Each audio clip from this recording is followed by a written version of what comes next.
갈라디아서 2장 11절에서 21절 말씀.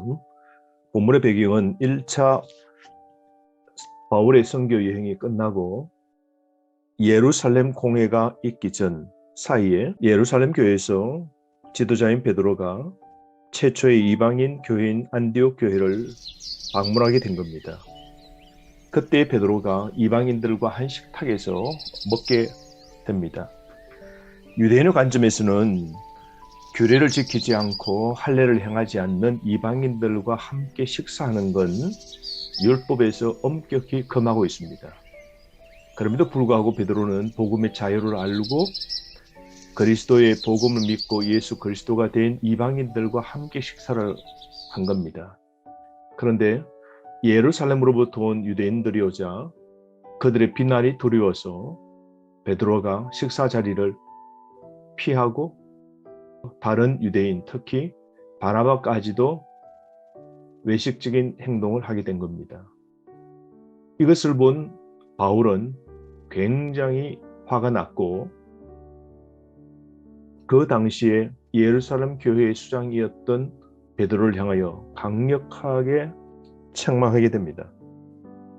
오늘 그런 본문의 내용을 11절부터 12절까지 볼 수 있습니다. 11절, 게바가 안디옥에 이르렀을 때에 책망받을 일이 있기로 내가 그를 대면하여 책망하였노라. 12절, 야고보에게서 온 어떤 이들이 이르기 전에 게바가 이방인과 함께 먹다가 그들이 오매 그가 할례자들을 두려워하여 떠나 물러가매. 13절, 남은 유대인들도 그와 같이 외식함으로 바나바도 그들의 외식에 유혹되었느니라. 오늘 이 본문의 말씀은 베드로의 잘못, 그것은 바로 대중의 성향을 따른 것이죠. 사람들의 이목에 신경을 쓴 겁니다. 진리 따라 행동하지 않았던 것이죠. 율법주의에 치우쳐졌습니다. 규례를 지키지 않은 이방인과 유대인들은 함께 식사하지 않는데요. 그래서 안디옥에 찾아온 예루살렘 유대주의자들이 함께 식사하는 베드로를 몹시 비난하게 됩니다. 그러자 베드로가 뒤로 물러서자 교회가 분열된 상황이 된 겁니다. 다른 이들과 더불어 바나바도 잘못된 행동으로 식사하지 않고 식사를 이방인들과 함께 하는 걸 꺼려하게 된 겁니다.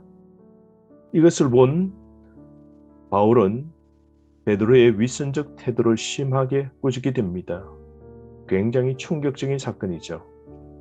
예루살렘 유대인들의 지도자인 베드로를 바울이 사람들 앞에서 강력하게 꾸짖는 겁니다. 그 이유가 14절입니다. 그러므로 나는 그들이 복음의 진리를 바르게 행하지 아니함을 보고 모든 자 앞에서 게바에게 이르되 너가 유대인으로서 이방인을 따르고 유대인답게 살지 아니하면서 어찌하여 억지로 이방인을 유대인답게 살게 하려느냐 하였노라. 여러분, 복음의 진리대로 살지 않고 대중을 따라 위선적으로 살지 맙시다. 우리가 진리 복음 따라 살지 않고 사람의 위선이나 사람의 눈치를 보고 행동하는 삶, 그것은 바르지 못한 것이죠. 바울은 베드로와 바나바의 이러한 행동에 대해서 강력하게 꾸짖고 있는 겁니다.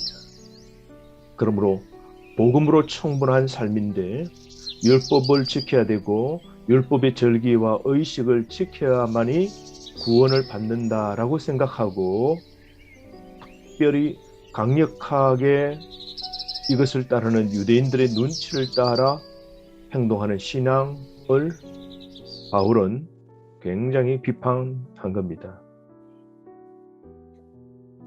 그래서 15절 16절에 예수 그리스도를 통해 얻는 의로움을 말씀합니다.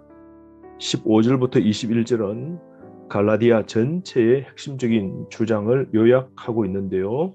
15절, 우리는 본래 유대인이요 이방 죄인이 아니로되 이방인을 죄인으로 취급해버린 것이죠. 그러므로 이방인들과 식사 자리에 함께 앉는 건 바로 죄인들과 함께 먹는 거라고 바나바가 이걸 보여준 것이죠. 그러므로 16절 사람이 의롭게 되는 것은 율법의 행위로 말미암음이 아니요 오직 예수 그리스도를 믿음으로 말미암는 줄 알므로 우리도 그리스도 예수를 만나니 이는 우리가 율법의 행위로서가 아니고 그리스도를 믿음으로써 의롭다함을 얻으려 함이라. 율법의 행위로서는 의롭다함을 얻을 육체가 없느니라. 율법의 행위가 아니라 예수 그리스도의 믿음입니다. 믿음으로써 의를 얻게 된 것이죠. 그러므로 이 복음의 본질을 잘 지켜야 됩니다. 행위나 율법으로 구원을 받지 못합니다. 오직 믿음으로써 의롭다함을 얻는 것이죠. 이게 바로 칭의입니다. 우리의 칭의는 오직 나의 노력과 선한 행위를 통하여 주어진 것이 아니라 예수 그리스도를 믿음으로 말미암아 우리가 얻은 게 칭의입니다. 하나님이 이렇게 하신 건 예수께서 행하신 대속 사역 때문이죠. 그러므로 나를 위하여 이 땅에 오셨고 십자가를 지시고 죽으시고 또한 부활하신 그 예수 그리스도를 믿을 때에 하나님은 믿는 우리를 의로운 자라 여겨주시는 것이죠. 오직 예수 그리스도의 의를 신뢰하고 믿는 자만이 의롭다함을 받는 겁니다. 17절 18절 말씀 율법의 행위로는 우리가 다시 돌아가면 안 된다는 것을 말씀하고 있죠. 17절 만약 율법을 지킴으로 의롭게 되는 일이라면 믿음으로 구원받는 줄 알고 율법을 벗어버렸던 자들은 죄인으로 나타날 건데 그렇다면 예수님이 사람들을 죄짓게 하시는 게 되는데 결코 이런 일이 있을 수 없다는 것이죠. 그러므로 18절 말씀 만일 내가 헐었던 것을 다시 세우면 내가 나를 범법한 자로 만드는 것이라. 또다시 구원받기 위해 우리가 율법을 지킨다면 율법의 정죄를 받게 되는 것이죠. 19절 내가 율법으로 말미암아 율법에 대하여 죽었나니 이는 하나님에 대하여 살려 함이라. 더 이상 우리는 율법의 요구와 상관이 없게 되는 겁니다. 우리는 율법에 대한 집착과 노력을 완전히 포기해야 됩니다. 우리는 무엇을 지켜서 내가 노력함으로 내가 의를 사함으로 구원을 얻을 수 있고 의롭게 된다는 생각조차 하지 말아야 됩니다. 우리는 전적으로 100% 그리스도를 믿는 것 외에는 우리에게 구원과 의는 결코 주어지지 않는 겁니다. 그러므로 20절 말씀 내가 그리스도와 함께 십자가에 못 박혔나니 그런즉 이제는 내가 사는 것이 아니요 오직 내 안에 그리스도께서 사시는 것이라. 이제 내가 육체 가운데 사는 것은 나를 사랑하사 나를 위하여 자기 자신을 버리신 하나님의 아들을 믿는 믿음 안에서 사는 것이라. 내 안에 그리스도가 사시도록 해야 합니다. 그렇게 살고 있습니까? 내 자아는 완전히 죽고 오직 예수님만이 내 안에서 살게 되어야 합니다. 내 자신을 부인하고 내 삶을 통해 예수 그리스도의 영광이 나타나는 삶을 살아야 됩니다. 그러므로 철저히 자기를 부인하고 예수님의 뜻대로만 삽시다. 21절 말씀 내가 하나님의 은혜를 피하지 아니하노니 만일 의롭게 되는 것이 율법으로 말미암으면 그리스도께서 헛되이 죽으셨느니라. 우리는 거저 받은 하나님의 은혜로 사는 걸 감사해야 됩니다.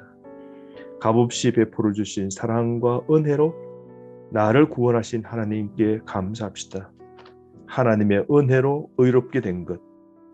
우리는 그러므로 믿음 안에서 사는 것. 값없이 억만죄악을 저질렀던 우리가 어떠한 노력과 행위와 수고를 하지 않고서도 그리스도 하나님이 주시는 은혜로 의롭게 되었고 구원받게 된 걸 감사합시다.